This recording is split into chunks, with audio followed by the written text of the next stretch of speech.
नमस्कार प्यारे बच्चों।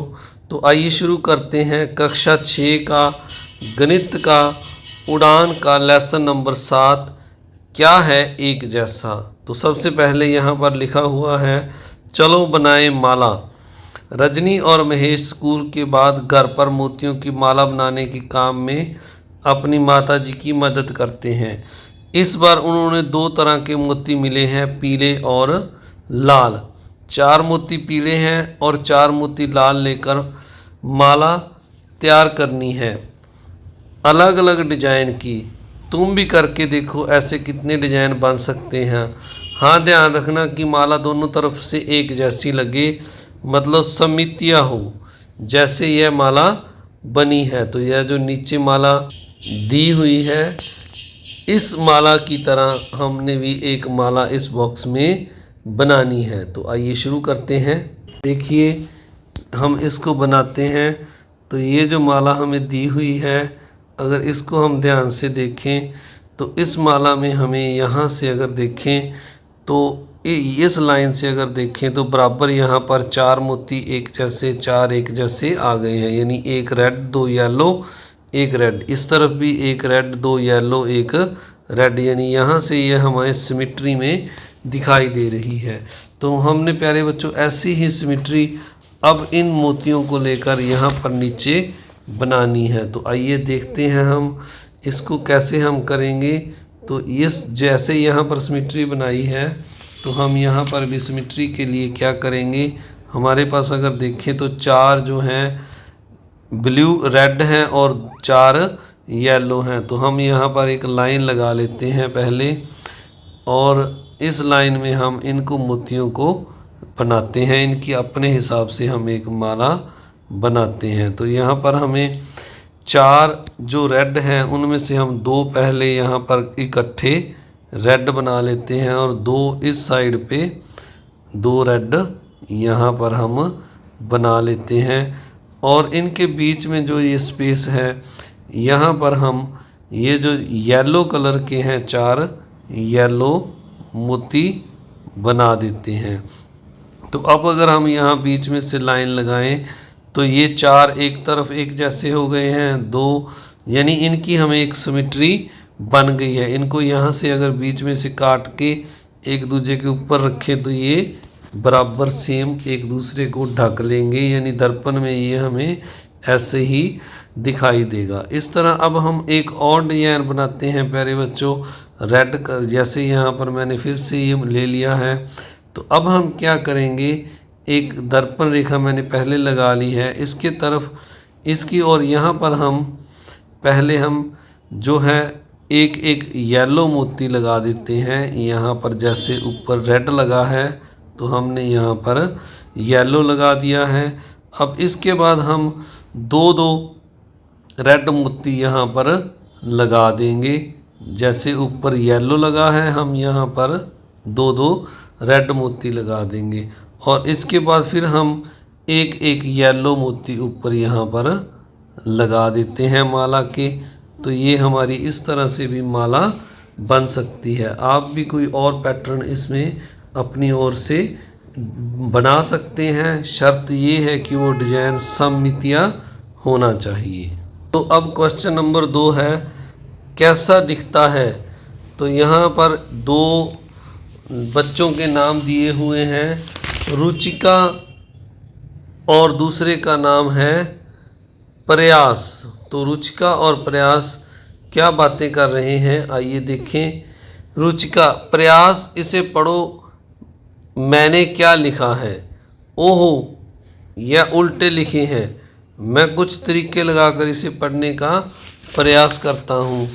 आप कैसे पता लगाओगे कि क्या लिखा है, आपने कैसे पता लगाया, यह भी बताएं। तो ये जो शब्द उल्टे लिखे हैं प्यारे बच्चों, इनको हमने सीधा करके पढ़ना है, ये क्या लिखा है। तो आइए हम भी इनको पढ़ने की कोशिश करते हैं। अगर आप इन शब्दों को दर्पण के सामने यानी मिरर के सामने रखेंगे तो ये आपको कुछ इस तरह से दिखाई देंगे। ये लिखा हुआ है इफ़, और ये बनेगा यू, और ये कैन बनेगा, और ये बनेगा ड्रीम, और ये बनेगा it. If you can dream it, और जो दूसरा है ये बनेगा यू कैन डू इट। तो आइए अब इसको लिखते हैं। तो ये देखिए प्यारे बच्चों, ये जो दोनों थे, पहले था if you can dream it और दूसरा था यू कैन डू इट। तो ये मैंने यहाँ पर लिख दिए हैं, आप इसको अब नोट कर सकते हैं। तो इसके बाद हम जो अगला है उस क्वेश्चन को करते हैं। जैसे यहाँ पर आगे लिखा हुआ है, कितने समितियाँ हैं तुम्हारा नाम।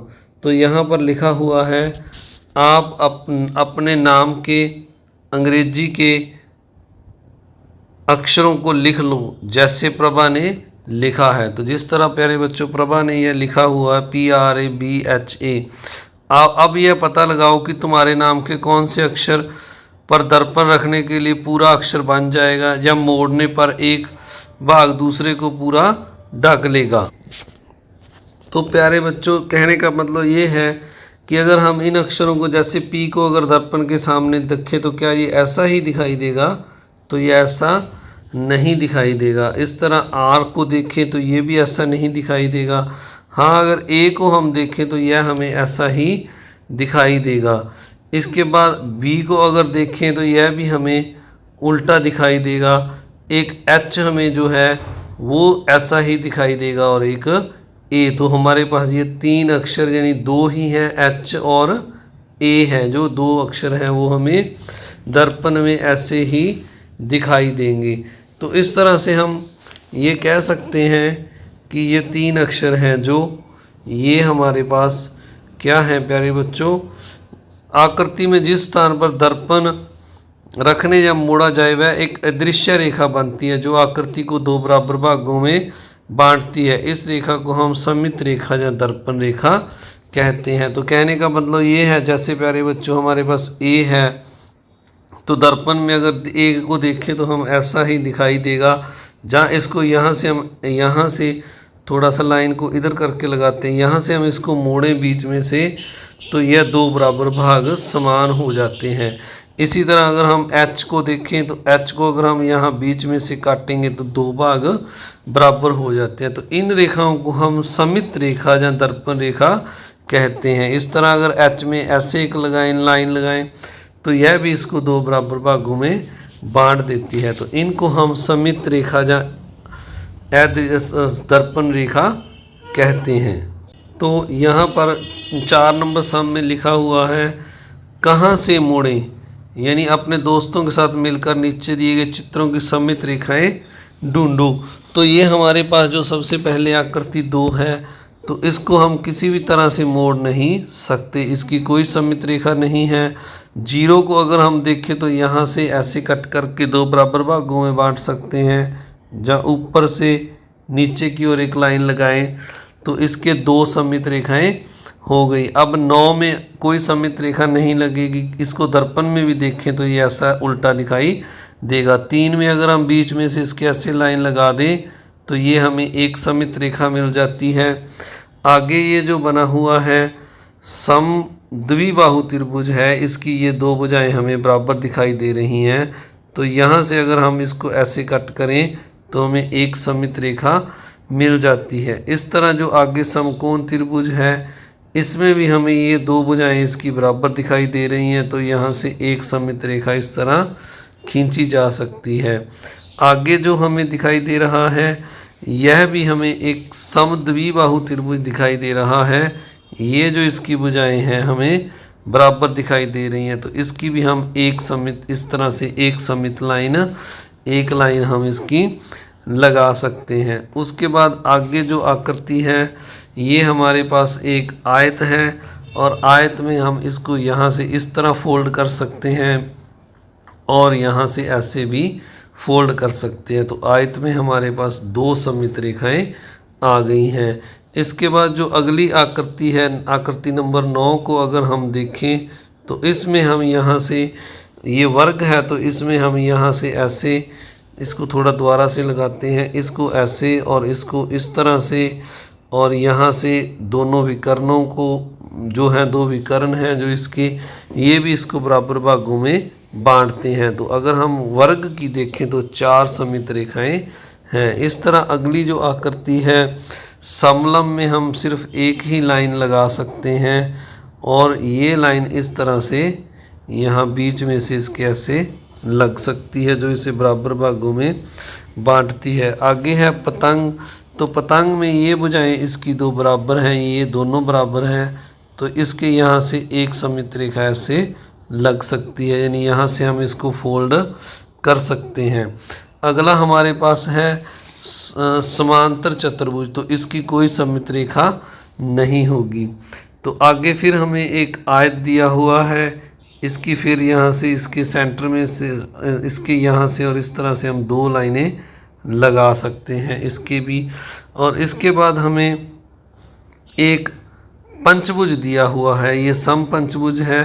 तो इसके हम यहाँ से एक लाइन इसके ऊपर से इसके यहाँ कॉर्नर से और इस प्रकार यहाँ से सम्मुख भुजा पर और यहाँ से सम्मुख भुजा पर इस तरह ये तीन लाइनें हम लगा सकते हैं इसको, जो कि बराबर भागों में बांटती हैं। एक यहाँ से लगा सकते हैं, चार हो जाती हैं, और एक इस साइड से हम जो है इसके द्वारा लगा के दिखाते हैं आपको। इसके यहाँ से हम एक लाइन ऐसे लगा सकते हैं और इस एक लाइन ऐसे, यानी पांच भुजाएं हैं तो पांच इसकी सममित रेखाएं हो गई हैं। इसके बाद अगला जो है अंडाकार शेप है, तो इसको हम यहाँ से ऐसे बराबर दो भागों में बांट सकते हैं और इस प्रकार भी, तो इसकी दो सममित रेखाएं हो गई।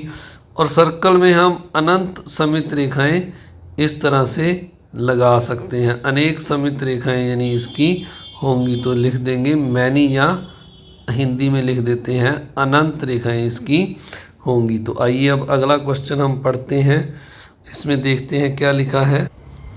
तो यहाँ पर लिखा हुआ है, क्या ऐसी आकृति मिली जिनमें एक से अधिक सममित रेखाएं हों, ऐसी आकृतियाँ कौन सी हैं। हाँ प्यारे बच्चों, हमें ऐसी आकृतियाँ मिली हैं जिनमें अगर हम देखें तो एक से ज़्यादा सममित रेखाएं हैं।